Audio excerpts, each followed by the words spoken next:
Hi everyone, welcome back to Crypto Basics.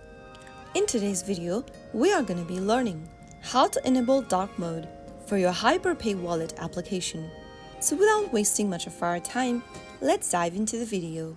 First of all, launch open your HyperPay application on your mobile device and log into your account. From the homepage of HyperPay, click on the profile icon located at the top left corner. This will then bring up an expanded menu where you'll need to tap Theme Mode.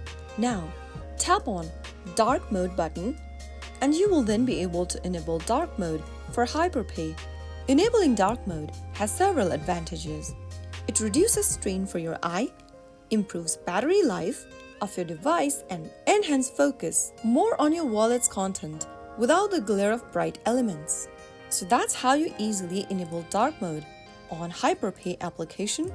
If you found the video to be helpful, go ahead and give us a thumbs up. Don't forget to subscribe to the channel by hitting the subscribe button. Press the bell icon so that you'll never miss another upcoming upload from us. I will be back again in the next video. Thank you for watching.